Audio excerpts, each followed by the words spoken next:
오경이 막 지난 새벽 임석주는 습관처럼 눈을 떴다. 목이 말라 찬물을 마시려 사랑방을 나서던 순간 대청 끝에 누군가 웅크리고 누워있는 모습이 눈에 들어왔다.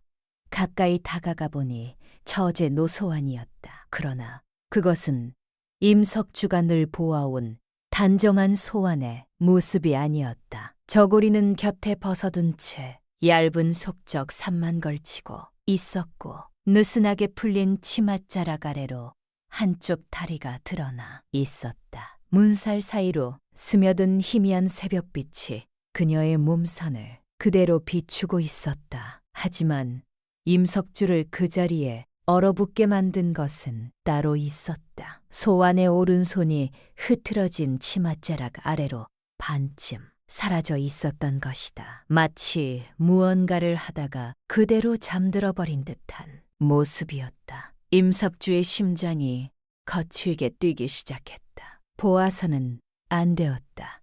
당장 돌아서야 했다. 멀리로는 그렇게 생각하면서도 눈은 좀처럼 떨어지지 않았다. 깊이 잠든 소환의 얼굴은 아무것도 모르는 듯 평온했다. 임석주는 호기불이라도 찾아 덮어주려 주위를 둘러보았지만 시선은 자꾸만 다시 그녀에게 돌아갔다. 그리고 자신의 몸마저 뜻대로 되지 않고 있다는 것을 깨달은 순간 그는 거의 도망치듯 마당으로 물러났다. 날 새벽 전까지 임석주는 자신이 이토록 쉽게 흔들릴 수 있는 사람이라고는 한 번도 생각해본 적이 없었다. 임석주는 개성 상단의 한양지점에서 장부와 물목을 맡는 차인이었다. 20해 가까이 같은 상단에서 일하며 한 번도 신의를 저버린 적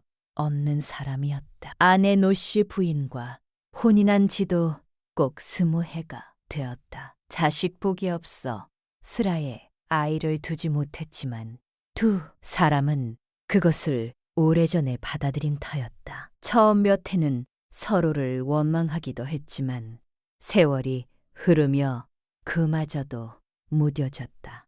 부부간의 정은 말수가 줄어드는 대신 눈빛과 손끝으로 쌓여갔다. 상단일로 나갔다.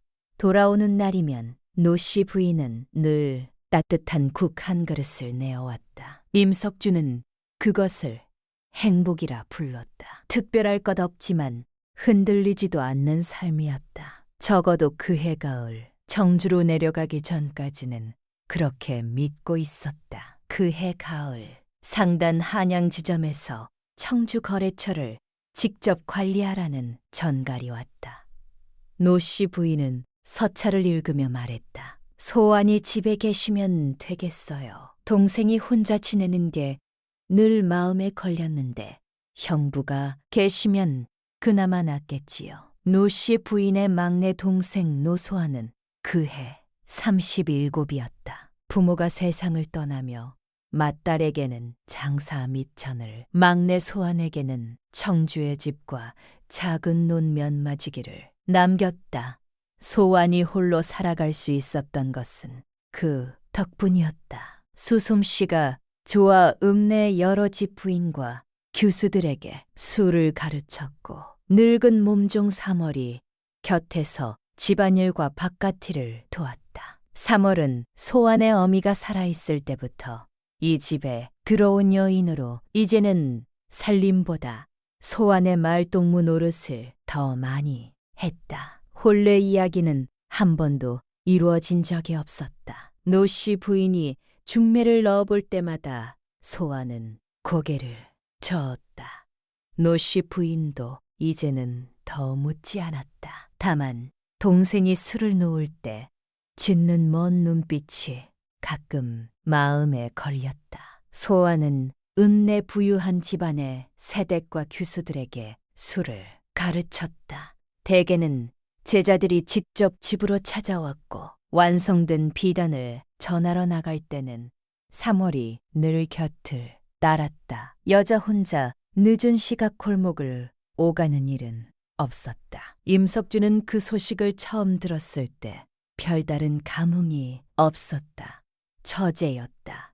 아내의 동생이었다. 그것으로 충분한 관계였다. 노씨 부인이 먼저 서찰을 보냈고 열흘 남짓 뒤 소환의 답장이 왔다. 짧고 단정한 글씨였다. 형부님께서 오신다니 집이 환해지겠습니다. 편히 계시다 가세요. 임석준은 짐 하나를 꾸려 청주로 내려갔다. 소환의 집은 읍내에서 조금 벗어난 기와집이었다. 대문을 들어서자 마당이 깨끗하게 쓸려 있었고 처마 끝에는 초가을 복에 말리는 고추가 매달려 있었다. 소환이 살인문 앞까지 나와 그를 맞았다. 뒤에 사월이 서 있었다. 형부님, 오시느라 수고하셨어요. 소환은 사랑채 사랑방을 내어주었다. 심경을 많이 썼구나. 가족인데요. 소환은 그렇게 말하고 안채로 들어갔다. 사월이 뒤를 따르다 문 닫히기 직전 그를 한번 돌아봤다. 눈빛에 특별한 뜻이 있는 것 같지는 않았다. 그러나 임석준은 훗날 그 첫날의 눈빛을 다시 떠올리게 될 것이었다. 저녁상이 차려질 때 사월이 국그릇을 놓으며 말했다. 차인 어른, 불편하신 것이 있으면 말씀하십시오. 아가씨가 살뜰히 챙겨드릴 테니 염려 마십시오. 말이 단순한 인사인지 다른 뜻이 담긴 것인지는 알 수 없었다. 옆에서 소환이 웃으며 3월 말이 맞아요. 형부님 했다. 임석준은 그저 고개를 끄덕였다. 밥상 위 반찬 가지수를 보며 그는 이 집에서 자신을 맞이하기 위해 며칠을 준비했으리라는 것을 짐작할 수 있었다. 쟤라는 사람이 형부를 이렇게까지 신경 써서 대접하는 것이 새삼스러웠지만 그때는 그저 사람 좋은 성정이려니 여기고 넘어갔다. 이 집에서의 첫 밤은 그렇게 별다를 것 없이 지나갔다. 다만 낯선 천장을 보며 그는 어쩐지 이 한 달이 예사롭지 않게 흘러갈 것 같은 예감이 스쳤다. 그러나 그 예감의 정체가 무엇인지는 스스로도 알지 못했다. 그는 그것을 그저 낯선 잠자리 탓으로 돌리며 눈을 감았다. 처음 일에는 아무 일 없이 흘러갔다. 소환은 낮에는 제자들을 가르치거나 주문받은 술을 놓았고 임석준은 새벽에 나가 저녁 무렵 돌아왔다. 두 사람이 마주하는 시간은 아침상과 늦은 저녁에 짧은 인사가 전부였다. 찬잔에는 오늘은 늦을 것 같아요. 국이 뜨거우니 조심해서 드세요 같은 소환의 쪽지가 붙어 있곤 했다. 아지 않은 친절이었지만 임석준은 그것을 읽을 때마다 버리지 않고 찬장 위에 올려두었다. 왜 그러는지는 스스로도 묻지 않았다. 그렇게 무탈하고 조용한 일회가 지나갔다. 여드레째 되던 새벽 목이 말라 사랑방을 나선 임석준은 대청 끝에서 잠든 소환을 발견했다. 옷고름이 느슨하게 풀려 있었고 흐트러진 치맛자락 아래로 오른손이 반쯤 사라져 있었다. 곁에는 마시다만 술잔이 놓여 있었다. 임석주가 돌아서지 못한 채 굳어있는 사이 안채에서 나온 사월과 눈이 마주쳤다. 그는 도망치듯 마당으로 나가 찬물로 얼굴을 씻었지만 가슴은 좀처럼 가라앉지 않았다. 해가 제법 오른 뒤 늦은 아침상에서 소환이 새벽에 마루에서 잠든 것 같다며 불편하지 않았느냐고 묻자 임석준은 물을 마시러 나왔다가 곧장 들어갔다고 둘러댔다. 소환은 국그릇을 밀어주며 아무렇지 않게 웃었지만 부엌에서 그릇을 치우던 3월의 침묵은 거짓말보다 무겁게 그를 짓눌렀다. 이틀 뒤 오후 소환과 3월이 함께 읍내에 나갔다. 임석준은 혼자 사랑방에 앉아 장부를 펼쳤지만 숫자가 눈에 들어오지 않았다. 자꾸 그 새벽의 장면이 떠올랐다. 소환의 잠든 얼굴, 흐트러진 치맛자락, 그리고 그것을 지켜보던 3월의 눈빛까지. 그는 이 집에 온 지 겨우 열흘 만에 자신이 완전히 다른 사람이 되어가고 있음을 느꼈다. 20해 동안 한 번도 흔들린 적 없던 마음이 이렇게 쉽게 무너질 수 있다는 사실이 스스로도 낯설었다. 그는 붓을 내려놓고 마당으로 나갔다. 초가을 바람이 서늘했다. 찬 바람을 맞으며 그는 몇 번이고 되뇌었다. 나는 처제를 대하듯 대하면 된다.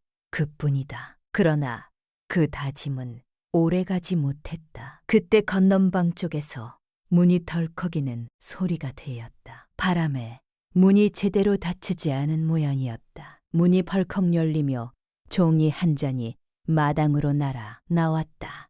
임석준은 잠시 망설였다. 남의 방에 함부로 드는 것은 도리가 아니었다. 그러나 종이가 흙바닥에 떨어져 젖기라도 하면 안 되겠다는 생각에 결국 걸음을 옮겼다. 그것을 주우러 들어갔다가 걸음을 멈췄다. 방 안에는 수틀과 실패가 가지런히 놓여 있었고 소안의 채취가 배어 있었다. 기름향과 풀향이 섞인 이 집에서만 나는 냄새였다. 그는 그 냄새를 알아채고 나서야 자신이 얼마나 오래 이 냄새에 익숙해져 있었는지를 깨달았다. 벽에는 완성된 수작품들이 걸려 있었다.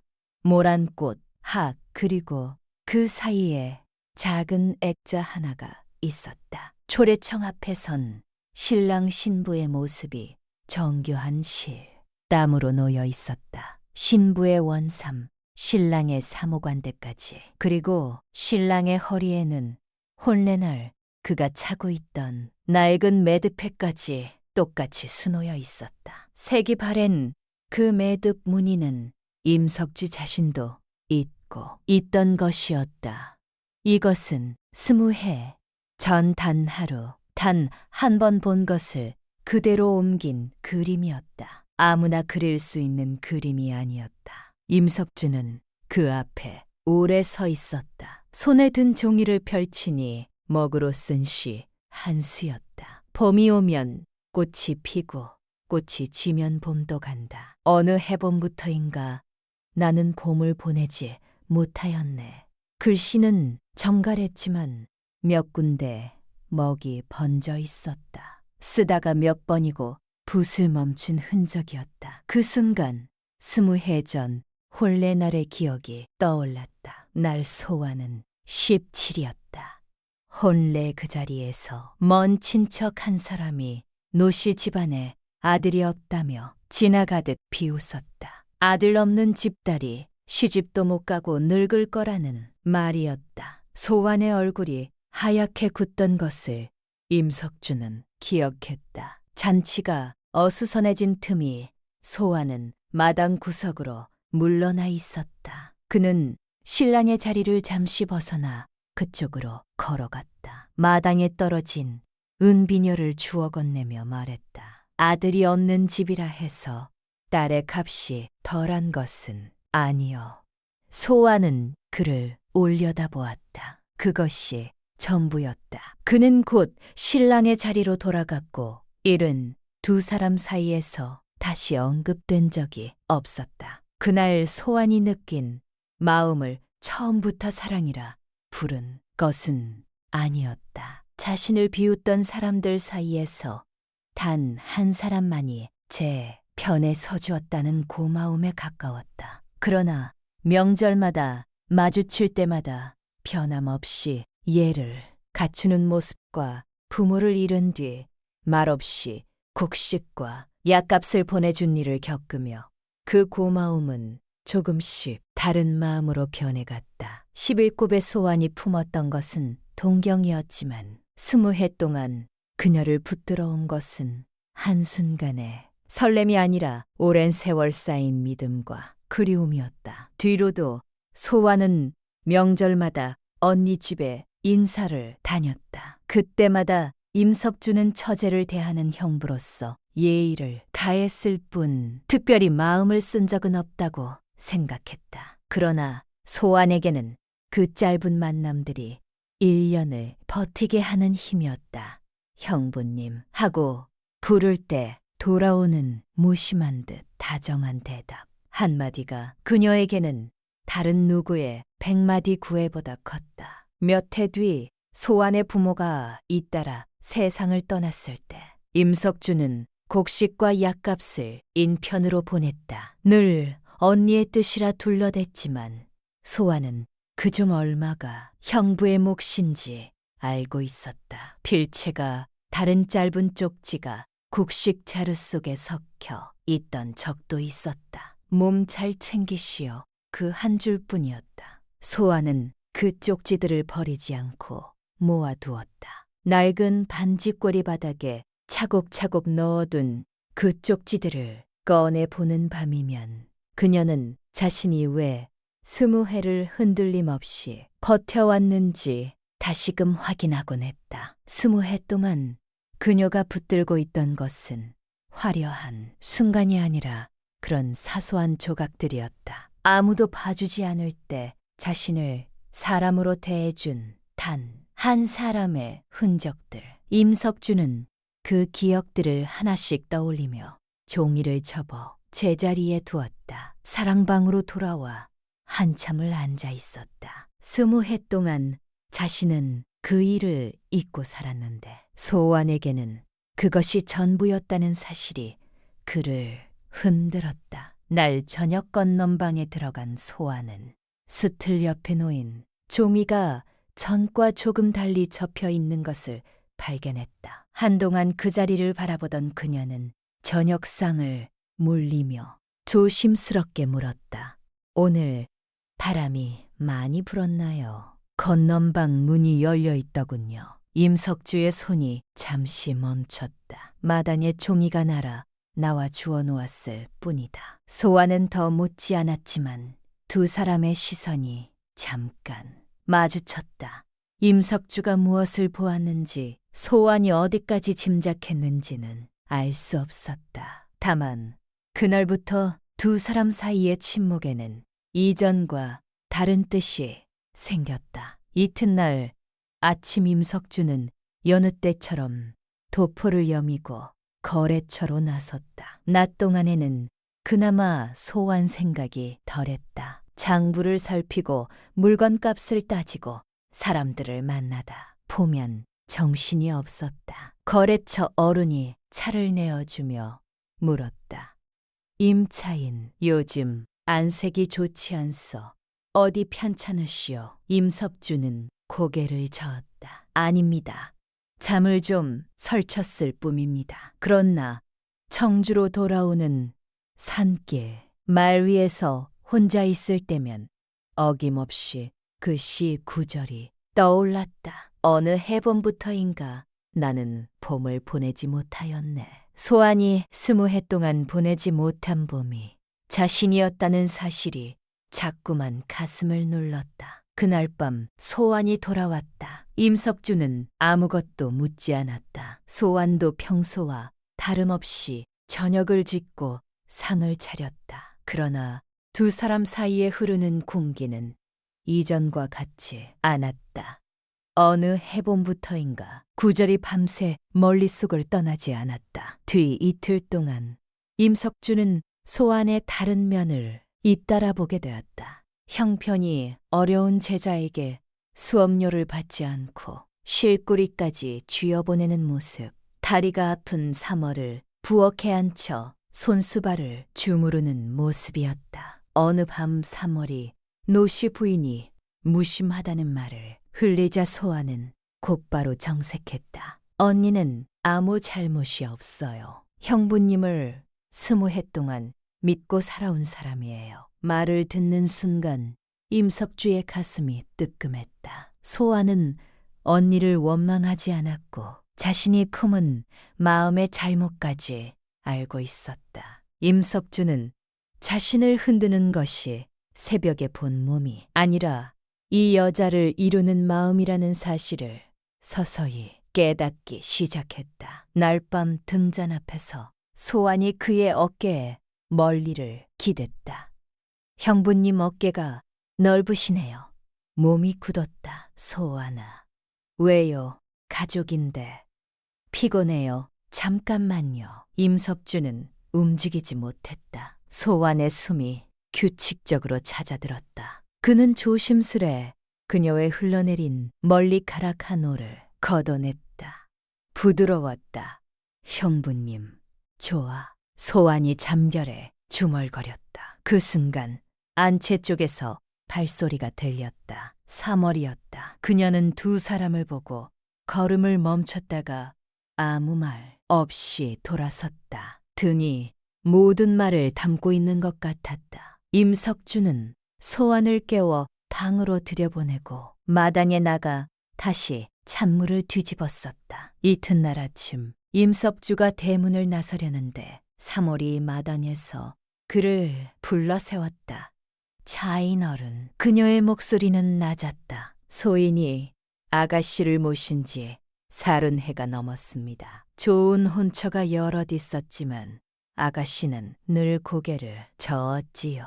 이름 한번 부르지 못한 사람 때문이라는 것을 소인은 짐작만 하고 있었습니다. 차인 어른께 그런 마음이 있으신지는 소인이 알 도리가 없습니다. 다만 이 고을 사람들 눈이 밝습니다. 한 지붕 아래 오래 계시는 것만으로도 말이 돌기 시작합니다. 더 늦기 전에 이 집을 떠나주십사. 그것만 청합니다. 임석주는 반박하려 했지만 자신이 조금도 흔들리지 않았다고는 말할 수 없었다. 3월은 대답을 기다리지 않고 돌아섰다. 뒷모습에서 임석주는 오랜 세월 한 사람을 지켜본 자의 무게를 느꼈다. 날밤 3월은 소환에게도 같은 말을 전했다. 아가씨, 소인이 아가씨 마음을 모르는 것이 아닙니다. 아가씨가 11곰가 나이부터 마음에 품고 사신 것을 소인이 어찌 모르겠습니까? 그러나 이 일이 알려지면 아가씨가 감당할 몫이 훨씬 큽니다. 차인 어른은 한양으로 돌아가면 그만이지만 아가씨는 이 고을에 남아 평생 그 값을 치러야 합니다. 소환은 조용히 듣고 있다가 눈물을 머금은 채 고개를 들었다. 알아요. 3월. 차인 어른이 한양으로 돌아가면 저는 이 고을에 남아야 한다는 것도 알아요. 하지만 20해 동안 단 한 번도 제 마음을 입대 밖에 내지 못했어요. 이번에도 아무 말 없이 보내드리면 남은 평생을 후회할 것 같아요. 한 번만이라도 제 마음을 전하게 해주세요. 뒤의 값은 제가 치르겠습니다. 3월은 오래도록 소환을 바라보다가 등을 가만히 쓸어주고 방을 나섰다. 그것은 허락이 아니라 더는 막을 수 없다는 슬픈 체념이었다. 이튿날 저녁 소환이 돌아왔을 때 그가 먼저 입을 열었다. 소환아, 우리 이러면 안 될 것 같아. 소환이 잠깐 멈췄다가 고개를 끄덕였다. 알아요. 그것뿐이었다. 그러나 그 짧은 말 속에 두 사람이 이미 공유하고 있는 무언가가 있었다. 이튿날 뜻밖의 소식이 왔다. 읍내에서 비단을 다루는 최부영이라는 이가 중매쟁이 노파를 통해 안부를 전해왔다. 최부영은 임석주가 청주에 내려오기 한 해 전 소환의 수작품을 직접 사간 적이 있는 이였다. 그때 그는 소환에게 손끝이 이렇게 고운데 왜 아직 홀로 지내시느냐 물었고 소환은 웃으며 대답하지 않았다. 최부영은 근래 상처를 하여 어린 딸 하나를 홀로 키우고 있었다. 화려한 언변은 없었지만 사람을 대하는 태도가 진중한 이였다. 소환의 손끝만이 아니라 마음 실심이가 반듯하다는 것을 그는 진작부터 알고 있었다. 소환은 그 소식을 듣고 잠시 굳었다가 감사히 전해달라 답했을 뿐 더 말을 잇지 않았다. 3월이 넌지시 물었다. 아가씨, 최서방님 어떠셨어요? 소아는 대답 대신 바느질감으로 눈을 돌렸다. 나쁘지 않은 분이에요. 그뿐이었다. 3월은 그 말 속에 담긴 망설임을 읽었지만 더 캐묻지 않았다. 최부영에게는 5세 된 딸이 하나 있었다. 어미를 일찍 여일 아이는 낯을 몹시 가렸고 최부영은 아이를 다정히 품어줄 사람을 찾고 있었다. 소환이 그 사정을 전해 듣고 오래도록 등잔 앞에 앉아있자 3월이 물었다. 아가씨, 최서방댁 따님 이야기를 들으셨지요? 소환은 잠시 바늘을 멈추고 대답했다. 어미 없이 자라는 아이 마음이 어떤지는 저도 조금 압니다. 저도 부모를 일찍 여의었으니까요. 날 오후 거래처로 가던 임석주는 비단 가게 앞에서 최부영과 마주쳤다. 최부영은 짧게 인사한 뒤 노낙자는 손끝만 고운 것이 아니라 마음도 반듯한 분이라 들었습니다. 인연이 닿기를 바라고 있습니다. 하고 말했다. 임석주는 고개만 끄덕였다. 최부영이 소환과 그 아이에게 자신은 줄 수 없는 온전한 삶을 줄 수 있다는 사실이 안도처럼 다가오면서도 이름이 가슴 안에서 돌처럼 가라앉는 것은 막을 수 없었다. 이튿날 장터에서 임석주는 뜻밖의 광경을 보았다. 최부영의 어린 딸이 사람들 사이에서 아비를 놓치고 울고 있었고 소환이 아이 앞에 쪼그려 앉아 흐트러진 댕기를 다시 묶어주고 있었다. 울음을 그친 아이는 소환의 소매를 놓지 않은 채 최부영이 올 때까지 곁에 붙어 있었다. 최부영은 연신 고개를 숙여 감사했고 소환은 아이의 손에 작은 실구리를 쥐어주며 다음에는 매화 놓는 법을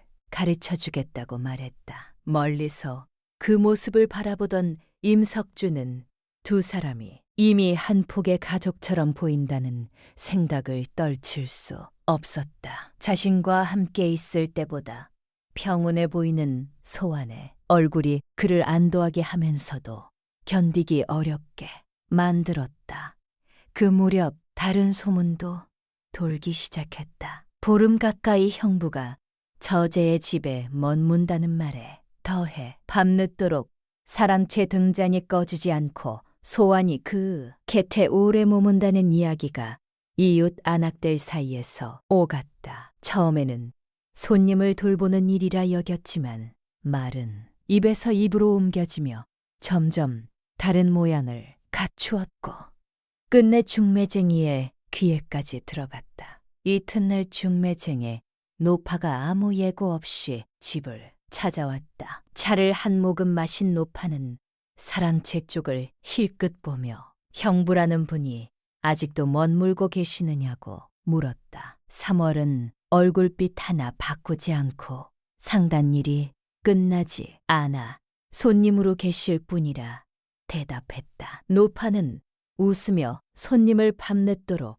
돌보는 처제도 흔치는 않지요 하고 말을 흘렸다. 그 순간 안채문 뒤에서 그 말을 듣고 있던 소환의 손에서 실패 하나가 떨어졌다. 3월은 일부러 찻잔을 크게 내려놓으며 남의 집 아가씨 이름을 함부로 입에 올리시면 이 혼처는 이쪽에서 먼저 거두겠다고 잘라 말했다. 노파가 돌아간 뒤에도 소환은 한동안 문 밖으로 나오지 못했다. 최부영은 말을 거두지는 않았지만 사람을 넣어 넌지시 사정을 알아보려 했다. 이 댁에 손님이 오래 머물고 계시다던데 하는 식으로 지나가듯 묻는 것이었다. 3월이 그 소식을 전하며 소환에게 말했다. 아가씨, 한 번 더 이런 말이 돌면 이 혼처마저 끊어질지 모릅니다. 최서방님 같은 분을 다시 만나기는 쉽지 않습니다. 소환은 고개를 끄덕였을 뿐 대답하지 않았다. 그날 밤 그녀는 유독 오래 등잔 앞에 앉아 있었다. 한양 지점에서 인편으로 노씨 부인의 서찰이 왔다. 시댁 문중제사와 집안어른의 병환이 겹쳐 당장은 청주로 내려가기 어렵지만 무렵에는 반드시 오겠다는 내용이었다. 소환이 살뜰히 챙겨주고 있어 마음이 놓인다는 구절도 있었다. 임석주는 그 문장을 2번 읽었다. 사실이면서도 더는 아내가 아는 뜻과 같지 않은 말이었다. 그는 답장에 붓을 들었다. 별일 없어. 거래처 일이 몰려 답이 늦었어. 짧게 적고 봉했다. 서찰을 인편에 건네고 나서도 한참을 자리에 앉아 있었다.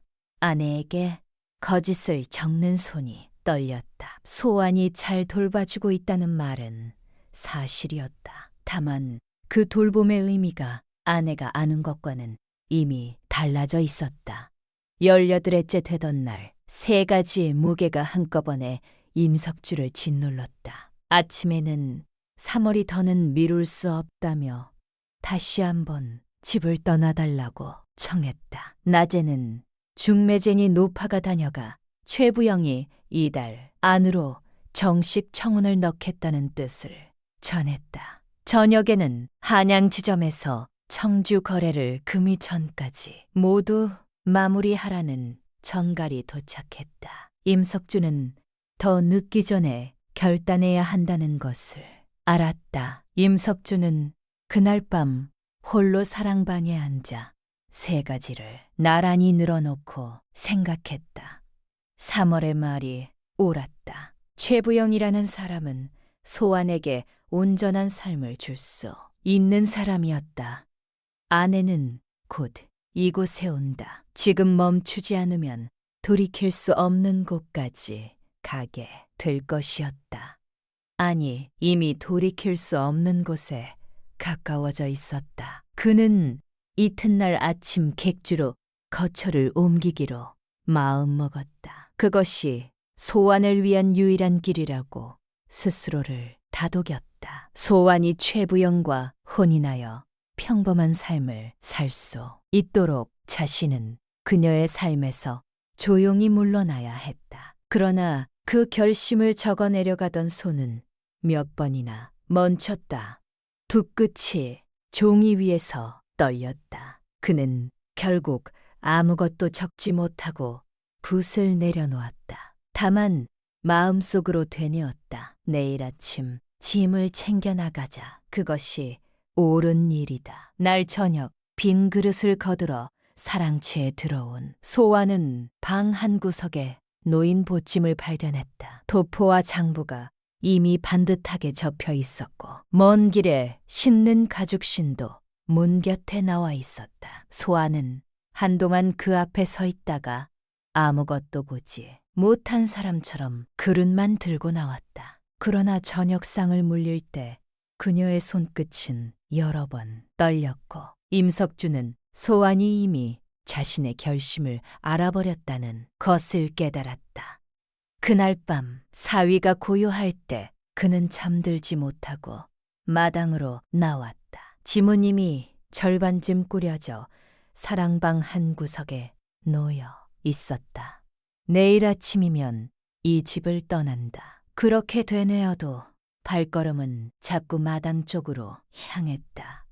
우물가에 소환이 먼저 나와 있었다. 달빛만이 희미하게 마당을 비쳤다. 그녀는 그가 나올 것을 알고 있었던 사람처럼 서 있었다. 형부님, 내일 떠나신다 들었습니다. 그래, 그게 옳으니까 옳은 줄 압니다. 소환의 목소리가 떨렸다. 그래서 오늘 밤이 더 두렵습니다. 이대로 보내드리면 저는 다시 20해를 살아도 이 말을 못할 것 같습니다. 형부님이 제 첫사랑이었습니다. 혼례 날부터 형부님은 늘 제 마음 한구석에 계셨습니다. 처음에는 고마움과 동경인 줄 알았지만 세월이 흐르면서 그것이 사랑이라는 것을 알게 되었습니다. 뒤로 지금까지 다른 사람을 마음에 들이지 못했습니다.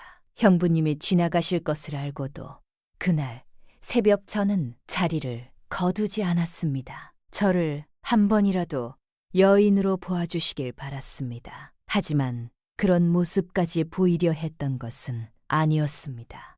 눈을 떴을 때 형부님이 서 계셨고 부끄러워 차마 움직이지 못했을 뿐입니다. 소환의 목소리는 떨렸지만 또려했다. 오래도록 마음에 담아두었던 말을 이제야 꺼내는 사람의 목소리였다. 임석주는 대답하지 못했다. 20해라는 세월에 무게가 그를 짓눌렀다. 소환이 고개를 숙이고 돌아섰다. 안 돼. 자신도 모르게 나온 말이었다. 소환아, 그녀가 멈췄다. 나도 너를 여자로 봤어. 새벽부터 지금까지 단 한순간도 너를 잊은 적이 없었어. 두 사람은 마주 섰다. 소환이 천천히 다가와 그의 가슴에 얼굴을 묻었다. 임석주의 팔이 그녀를 감쌌다. 어딘가에서 바람이 불어 우물 두레박이 흔들렸다. 소리가 멀게 들렸다. 소환이 고개를 들었다. 어둠 속에서도 그녀의 눈이 젖어 반짝였다. 임석주는 그 얼굴을 오래 바라보다가 먼저 손을 내밀었다. 그것은 20해 만에 그가 스스로 선택한 답이었다. 누구의 강요도 우연도 아닌 그 자신의 선택. 들어가자. 소환이 처음으로 사랑방 문턱을 넘었다. 잠시 뒤 문이 조용히 닫혔다. 서방님, 소환이 그렇게 불렀다. 형부님이 아니었다. 20해 동안 입 안에서만 맴돌던 그 말이 소리가 되어나온 것이었다. 너무 떨려요. 나도 그래. 소환이 울었다. 기쁨인지 슬픔인지 알 수 없는 눈물이었다. 임석주는 그녀를 가만히 안았다. 두 사람 다 알고 있었다. 이 밤이 앞으로 남은 모든 것을 바꿔놓으리라는 것을. 그러나 그 순간만큼은 그것을 두려워하지 않기로 했다. 등잔불이 낮게 타올랐다. 창밖으로 서늘한 가을바람이 지나갔다. 날이 밝았다. 임석주는 잠든 소환의 얼굴을 보며 자신이 저지른 일의 무게를 실감했다. 아내를 배신했다. 처제와 선을 넘었다. 돌이킬 수 없는 일이었다. 그러나 지난 밤을 후회한다고 말할 수도 없었다. 그것은 거짓이 될 것이었다. 아침 식사 자리에서 그가 먼저 입을 열었다. 소환아, 나는 그래도 객주로 옮기는 게 맞는 것 같아. 소환의 손이 잠깐 멈췄다가 다시 움직였다. 알겠습니다. 붙잡지 않을게요. 다만 한 가지만 청할게요. 무엇이든 말해. 어젯밤 일을 잘못이었다고는 말씀하지 말아주세요. 그것마저 부정하시면 저는 정말 아무것도 남지 않습니다. 임석주는 대답하지 못했다. 그날 낮 사월이 두 사람의 낯빛을 살피다가 부엌 구석에서 조용히 눈물을 훔쳤다. 아가씨가 무슨 표정을 짓고 있는지, 차인 어른이 무슨 결심을 했는지 굳이 묻지 않아도 알 수 있었다. 오후 내내 두 사람은 서로 눈을 마주치지 않았다. 소환은 건넌방에 틀어박혀 수만 놓았고 임석주는 사랑방에서 장부만 들여다봤다. 저녁상도 따로 받았다. 그렇게 하루가 가장 길게 느껴진 날이었다. 밤이 되어도 임석주는 잠들지 못했다. 소환의 자신보다 훨씬 큰 것을 짊어지게 되리라는 것을 그는 그제야 온전히 깨달았다. 자신은 한양으로 돌아가면 그만이었다. 그러나 소환은 이 고을에 남아 남은 평생을 이 일과 함께 살아야 했다. 그는 몇 번이고 자리에서 일어나 사랑방문 앞까지 갔다가 다시 돌아섰다. 무슨 말을 해야 할지 알 수 없었다. 그는 결국 객주로 옮기지 않았다. 다만 하루 동안 두 사람은 서로 말을 아꼈다. 이튿날 저녁 소환이 조용히 그의 곁에 앉으며 손을 잡았다. 형부님, 저는 후회하지 않아요. 그것으로 두 사람은 다시 서로에게 돌아갔다. 뒤로 이어진 날들은 두 사람에게 짧은 부부의 흉내였다. 소환이 늦게 돌아오는 저녁이면 임석주가 서투르게 찬장을 뒤져 상을 차렸다. 된장을 너무 많이 풀어 국이 짙다. 소환이 한 숟갈 뜨고는 웃음을 참지 못했다. 서방님, 이건 너무 짜요. 그래도 웃으며 그릇을 다 비웠다. 이런 밥상은 처음이었다. 언니가 남편을 위해 국을 끓이던 모습을 곁에서 보기만 했을 뿐 자신을 위해 서투르게라도 상을 차려주는 사람은 없었다. 소환은 그 짠 된장국 한 그릇이 자신이 받아본 가장 따뜻한 밥상이라고 생각했다. 아침이면 이번엔 소환이 먼저 일어나 국을 끓였다. 임석주는 그 냄새에 눈을 떴다. 뒤척이며 눈을 감고 조금 더 그 냄새 속에 머물러 있고 싶었던 아침들이 있었다. 다른 날에는 소환이 임석주의 겉저고리를 걸친 채 사랑방문을 열고 나오려던 순간 삽작 밖에서 제자의 목소리가 들렸다. 두 사람의 얼굴에서 동시에 핏기가 가셨다. 3월이 재빨리 마당으로 나가 오늘은 아가씨 몸이 편찮으니 다음에 다시 오라며 아이를 붙들었고 그 사이 소환은 숨소리마저 죽인 채 사랑방 안으로 물러났다. 아이가 돌아간 뒤 3월은 부엌에 주저앉아 떨리는 손을 감싼다. 오늘은 나이라서 넘어갔지만 어른 눈에 띄었으면 벌써 온 고을에 소문이 났을 겁니다. 소환은 고개를 숙였고 임석주는 문틈 넘어 그 모습을 보며 자신들이 딛고 선 자리가 얼마나 아슬아슬한지 처음으로 똑똑히 깨달았다. 그날 저녁 임석주가 먼저 말했다. 오늘 일로 끝내자. 다음에는 3월이 막아주지 못할 수도 있다. 소환은 한동안 그를 바라보다가 조용히 고개를 끄덕였다.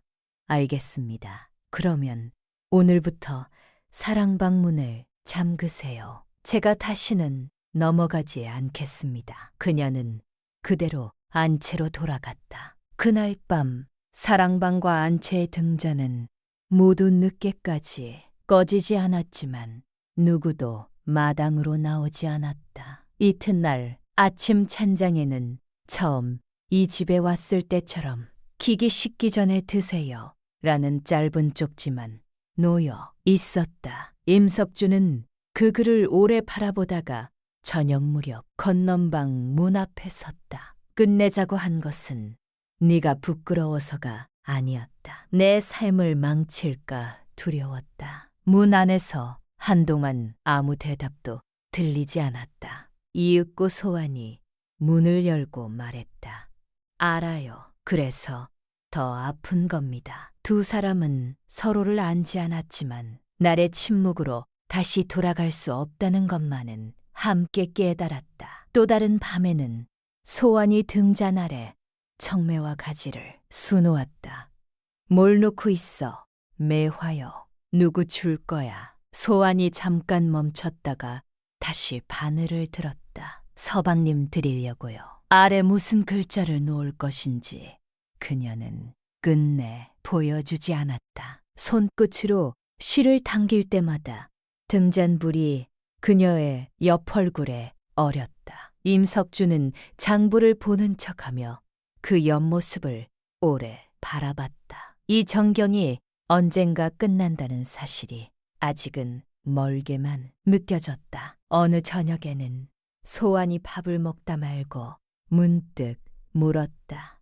서방님, 한양집은 어떻게 생겼어요? 임석주는 잠시 생각하다 대답했다. 여기보다 좁아. 마당도 작고. 그래도 아내가 심어둔 봉숭아가 담장 아래 줄지어 있지. 소환은 그 말을 가만히 듣고 있다가 웃었다. 좋은 집이네요. 웃음에 아무런 그늘도 없어 보여서 임석주는 오히려 마음이 아팠다. 저는 저를 기다리는 사람이 있는 집을 가져본 적이 없어요. 소환이 덧붙였다. 그러나 원망하는 투는 아니었다. 저 담담한 사실을 말하듯 했다. 어느 오후에는 두 사람이 마당에 나와 복을 취했다. 소환이 무릎 위에 손을 올리고 눈을 감은 채 말했다. 서방님, 복이 참 좋네요. 응, 좋다. 임석주도 눈을 감았다. 이대로 시간이 멈췄으면 좋겠다는 생각이 스쳤다. 그러나 그런 순간일수록 시간은 더 빨리 흐르는 법이었다. 그는 눈을 뜨고 소환의 옆 얼굴을 오래 바라봤다. 이 얼굴을, 이 목소리를, 이 복을 쬐던 오후를 잊지 않아야겠다고 생각했다. 하루는 임석주가 거래처에서 늦게 돌아오는 길에 최부영과 다시 마주쳤다. 서로 짧게 인사를 나눈 뒤 최부영이 지나가듯 말했다. 이제 곧 청주일이 끝나신다지요. 예, 곧 한양으로 돌아갑니다. 최부영은 고개를 끄덕이며 웃었다.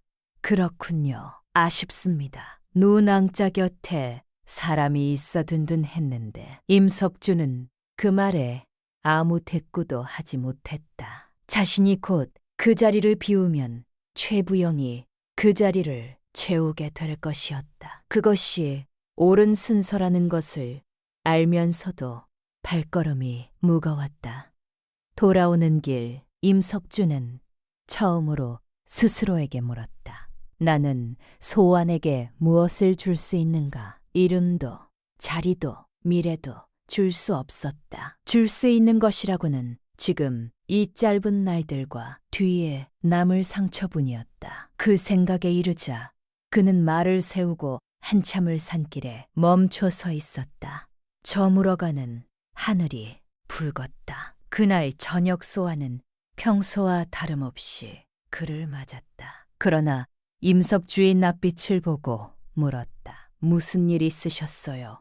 아니야, 아무 일도. 그는 애써 웃어 보였다. 소환은 더 캐묻지 않았지만 그날 밤 유난히 그의 곁에 오래 머물렀다. 마치 그 침묵의 무게를 짐작이라도 한 것처럼. 무렵 3월은 두 사람을 대하는 말수가 눈에 띄게 줄었다. 처음처럼 노골적으로 막아서는 일도 없었지만 그렇다고 두 사람의 정을 허락한 것도 아니었다. 다만 소환의 이름이 더럽혀지는 것만은 막으려는 듯 밤이면 사랑채 쪽 문단 속을 살피고 낯선 이가 찾아오면 먼저 마당으로 나가 상황을 가늠했다. 침묵에는 다정함보다 걱정과 체념이 더 짙게 배어 있었다. 어느 늦은 밤 임석주가 잠들지 못하고 마당에 나와 있을 때 3월이 조용히 다가왔다. 차인어른, 이미 벌어진 일을 소인이 되돌릴 수는 없습니다. 다만 떠나시는 날 아가씨께 지킬 수 없는 약속은 남기지 마십시오. 차인어른께는 위로가 될 한마디가 아가씨를 다시 20해 동안 붙들 수도 있습니다. 임석주는 아무 대답도 하지 못했다. 3월은 그것이 허락도 축복도 아닌 소환의 남은 삶을 지켜달라는 마지막 경고임을 분명히 하고 돌아섰다. 며칠 뒤 소환이 가르치던 아이 하나가 혼례를 앞두고 마지막 인사를 하러 왔다. 아가씨 덕분에 손끝이 늘어 시댁 어른들께 칭찬을 들었다고 아이는 눈물까지 글썽이며 고마워했다. 소환은 그 아이의 손을 꼭 잡아주며 말했다. 시집 가서도 바늘 쥐는 손 놓지 말아라. 그것이 너를 지켜줄 것이다. 아이가 돌아간 뒤 소환은 한참을 마루에 앉아 있었다. 임석주가 물었다. 무슨 생각을 해? 아이는 이제 자기 삶을 살러가는구나 싶어서요. 소환의 목소리에는 부러움도 서글픔도 아닌 저 담담한 무언가가 섞여 있었다.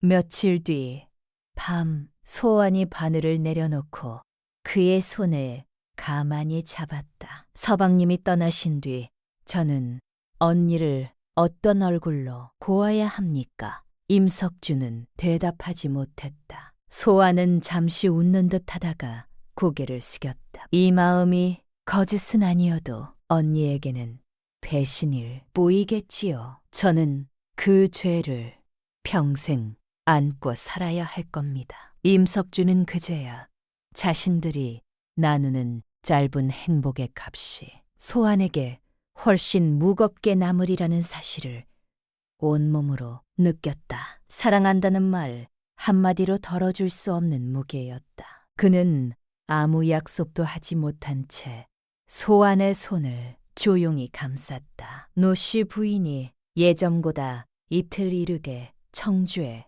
도착한다는 전갈이 왔다. 소식을 들은 날 저녁 소환은 평소보다 말이 없었다. 저녁상을 물리고도 자리를 뜨지 못하고 앉아 있었다. 임석주가 먼저 입을 열었다. 소환아. 그녀는 고개를 저었다. 아무 말씀 마세요. 오늘은 그냥 이렇게 앉아 있고 싶어요.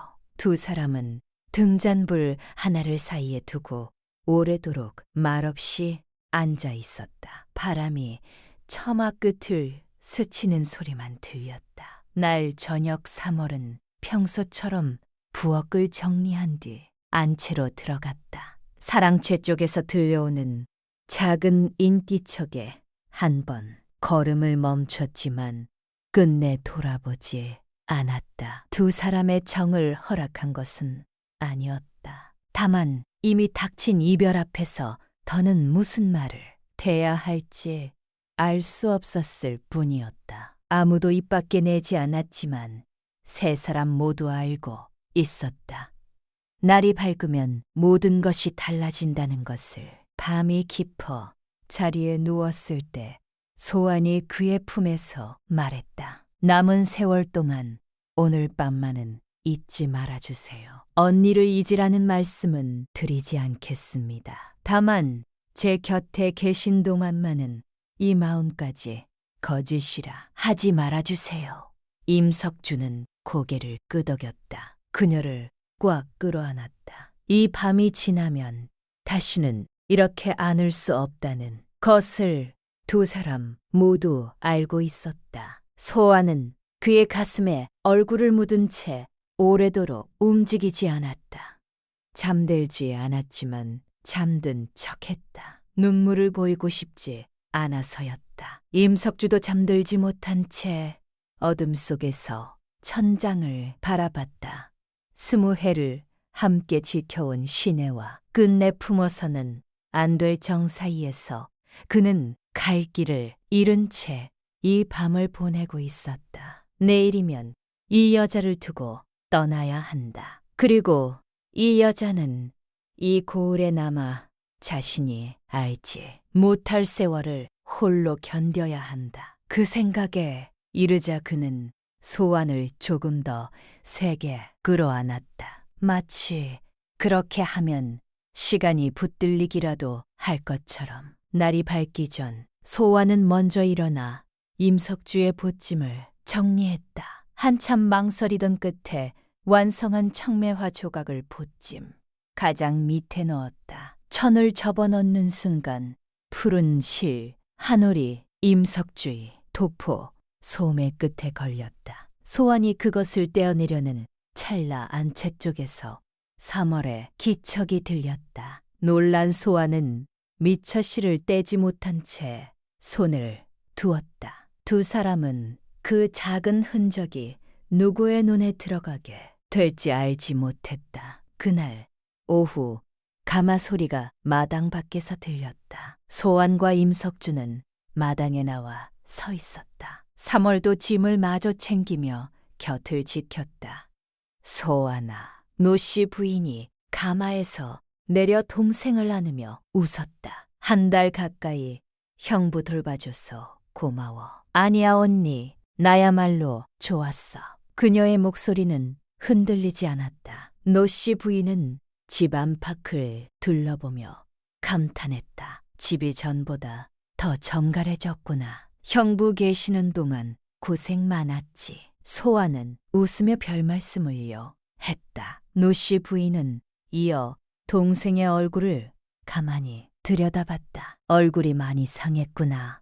무슨 일 있었니? 소안이 웃으며 가을을 탔나 보다고 둘러댔다. 그 순간 노씨 부인의 눈길이 남편의 소매 끝에 머물렀다. 청매화를 놓을 때 쓰는 푸른 실 한 올이 붙어 있었다. 소안이 황급히 손을 뻗었지만 언니가 먼저 그것을 떼어냈다. 소안이 수실이 여기까지 따라왔구나. 노씨 부인은 웃으며 그 실을 손끝으로 비벼 없앴다. 그러나 그 웃음이 전과 같은지는 아무도 알 수 없었다. 소아는 그 짧은 순간 숨이 멎는 듯했다. 짐을 다 꾸린 뒤 임석주가 보따리를 받아들려 하자 소안의 손끝이 그의 손등에 잠깐 닿았다. 노씨 부인이 바로 곁에 있어 두 사람은 즉시 손을 그었다. 소아나 그동안 고마웠다. 신세 많이 졌다. 형부님도 건강하세요. 목소리는 담담했지만 눈빛은 그렇지 못했다. 짧은 접촉이면 충분했다. 20해와 한 달 동안 하지 못한 말이 손끝 하나에 모두 실려 있었다. 노씨 부인이 가마에 오르고 임석주는 그 곁에서 말에 올랐다. 3월이 마당 끝까지 따라 나와 섰다. 늙은 눈에 눈물이 고여 있었지만 흘리지 않았다. 행렬이 골목을 빠져나갈 때 그는 끝내 참지 못하고 뒤를 돌아보았다. 소안이 대문 앞에 서서 손을 흔들고 있었다. 눈물이 뺨을 타고 흘렀지만 그녀는 웃고 있었다. 3월이 그 곁에 말없이 서 있었다. 골목을 돌아 그 모습이 완전히 보이지 않게 될 때까지 임석주는 고개를 돌리지 않았다. 한양으로 돌아가는 말 위에서 그는 오래도록 고개를 들지 못했다. 첨주의 산길이 등 뒤로 멀어질 때마다 가슴 한쪽이 조금씩 뜯겨나가는 것 같았다. 노씨 부인은 가마 안에서 이런저런 이야기를 건넸지만 그는 몇 마디로만 짧게 답했다. 그녀가 남편 소매 끝에 푸른 실에서 무엇을 짐작했는지 임석주는 알 수 없었다. 다만 노씨 부인은 끝내 아무것도 묻지 않았다. 한양 집에 도착한 첫날 밤, 임석주는 오랜만에 자신의 방에 누웠지만 잠이 오지 않았다. 익숙한 천장, 익숙한 이불 냄새가 오히려 낯설게 느껴졌다. 노씨 부인이 곁에서 고른 숨을 내쉬며 잠들어 있는 동안 그는 어둠 속에서 눈을 뜬 채 청주의 마지막 새벽을 떠올렸다. 우물가에서 나는 마지막 대화, 문턱을 넘던 소안의 발걸음, 그리고 서방님이라 부르던 그 목소리까지 모든 것이 이제는 손이 닿지 않는 곳에 있었다. 일상은 겉으로 빠르게 제자리를 찾았다. 이른 새벽에 일어나 장부를 살피고 저녁이면 아내가 차려준 국을 받았다. 그러나 국 한 숟가락을 뜰 때마다 소안이 끓여주던 된장국 냄새가 먼저 떠올랐다. 노씨 부인은 아무것도 묻지 않았다. 소안과는 연락하지 않았다. 연락할 방도도 명분도 없었다. 그러나 밤마다 그녀의 목소리가 귓가에 맴돌았다. 서방님 하고 부르던 그 낮은 음성이 장부를 정리하다가도 문득 청매화수를 놓던 손끝이 떠올라 붓을 놓치기도 했다. 한 달 남짓 지났을 무렵 상단 동료가 지나가듯 물었다. 임차인, 요즘 안색이 왜 그러시오? 청주일이 힘들었나 보구려. 임석주는 웃으며 얼버무렸다. 별일 아닙니다. 그러나 밤이 되면 어김없이 청주의 밤들이 떠올랐다. 등잔불 아래 술을 놓던 소안의 옆모습, 서투르게 차려낸 짠 된장국, 우물가에서 나눈 마지막 대화까지 그는 그 기억들을 애써 지우려 하지 않았다. 지운다고 지워질 것도 아니었다. 어느 날 밤 노씨 부인이 바느질을 하다 말고 문득 물었다. 여보, 요즘 무슨 걱정 있으세요? 통말씀이 없으시네요. 임석준은 순간 심장이 내려앉았다. 아니요, 그냥 나이가 드는가 보. 노씨 부인은 그 말을 고지고대로 받아들이는 듯 웃으며 다시 바늘을 놀렸다. 그러나 임석준은 그 웃음 뒤에 무엇이 있는지 알 수 없어 오래도록 잠들지 못했다. 아내를 속이고 있다는 죄책감과 소원을 향한 마음을 부정할 수 없다는 사실이 매일 밤글을 함께 짓눌렀다. 설 무렵 가족이 모였을 때 두 사람은 짧게 인사를 나눴다. 형구님, 오랜만이에요. 그래, 잘 지냈어.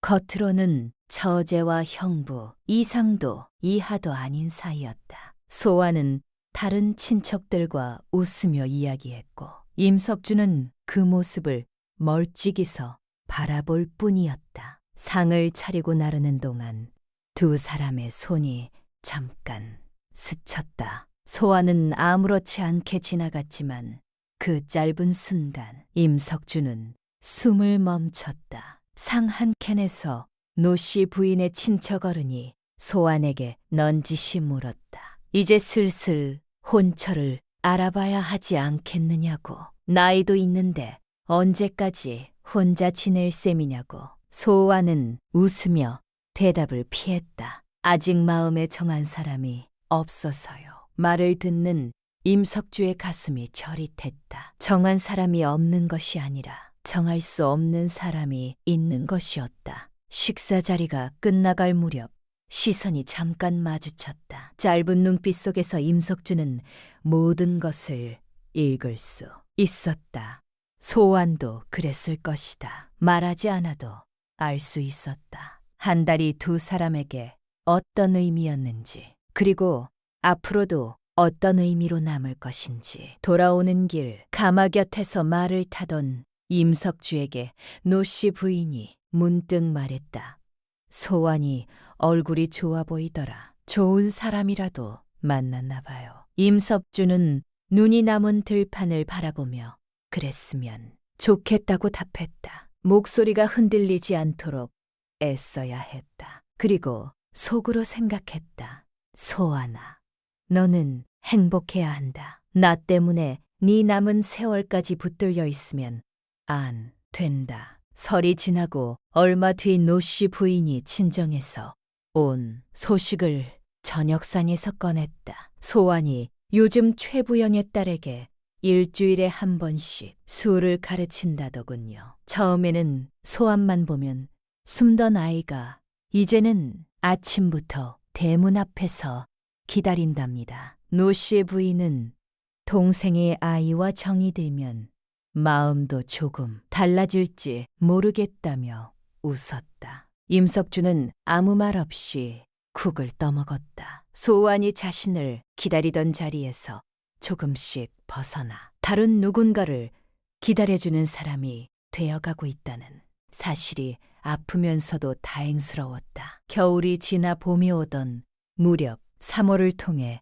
소식이 왔다. 소환이 최부영과 혼례를 치르기로 했다는 것이었다. 함께 온 전원에는 이런 사연이 담겨 있었다. 최부영이 정식으로 청혼을 넣었을 때 소환은 처음에는 고개를 저었다. 그러나 최부영은 마음속에 다른 사람이 있다는 것을 짐작하고도 캐묻지 않았다. 이지라 강요하지 않겠으며 그 자리를 빼앗으려 하지도 않을 테니 다만 남은 세월을 곁에서 지키게 해달라고 정했다. 소아는 그날 밤부터 사흘을 울었다. 나흘째 되던 날 아침 그녀는 3월에게 답을 전했다.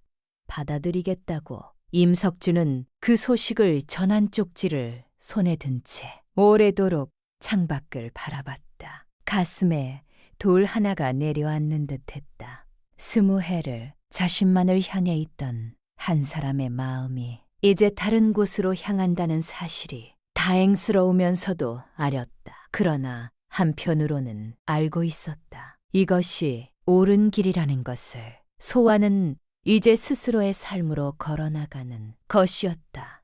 자신이 붙잡을 수도 붙잡아서도 안 될 걸음이었다. 그날 밤 그는 청주에서 가져온 옛 벗짐을 오랜만에 꺼냈다. 이제는 그 안을 들여다볼 이유도 없어졌다고 생각했지만 손은 저절로 벗진 바닥을 더듬고 있었다. 손끝에 낯선 감촉이 닿았다. 작은 천조각 하나였다. 언제 넣어두었는지 알 수 없었다. 떠나던 날 짐을 꾸리던 그 짧은 틈에 소환이 넣어둔 것이 분명했다. 손 한 뼘도 안 되는 크기의 청매화 한 가지가 정교하게 놓여 있었고 네 발에 실 한 올로 새겨진 작은 글씨가 있었다. 기다렸습니다. 그것뿐이었다. 임석주는 그것을 오래 바라봤다.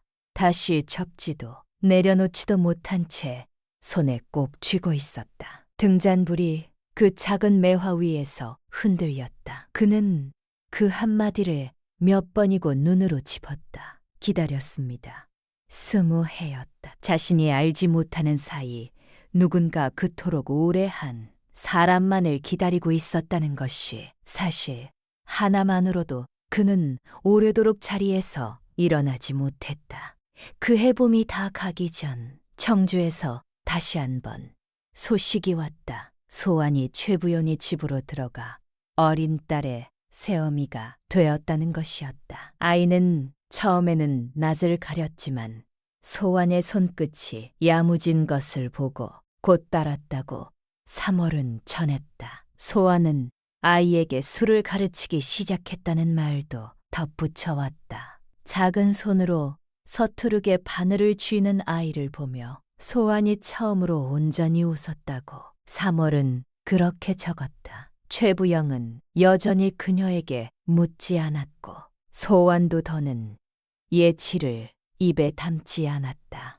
뒤로 임석주에게 따로 전해진 청주 소식은 없었다. 다만 노씨 부인이 친정 이야기를 꺼낼 때면 소환이 최부영의 딸과 잘 지내고 수방도 열었다는 말을 간간히 들을 뿐이었다. 임석주는 그때마다 잘된 일이라고 짧게 답했다. 묻지 않았고 따로 소식을 구하지도 않았다. 그것이 최부영과 소환의 삶을 지키기 위해 자신이 지켜야 할 마지막 선이었다. 노씨 부인과는 여느 부부처럼 나이 들어갔다. 자식 없는 두 사람은 서로에게 더욱 의지했고 임석주는 청주에서의 일을 입 밖에 내지 않은 채 아내에게 이전보다 더 다정하려 애썼다. 그것이 속죄가 될 수 없다는 것을 알면서도 그가 할 수 있는 일은 그뿐이었다. 노씨 부인이 병석에 누운 어느 겨울밤 임석주는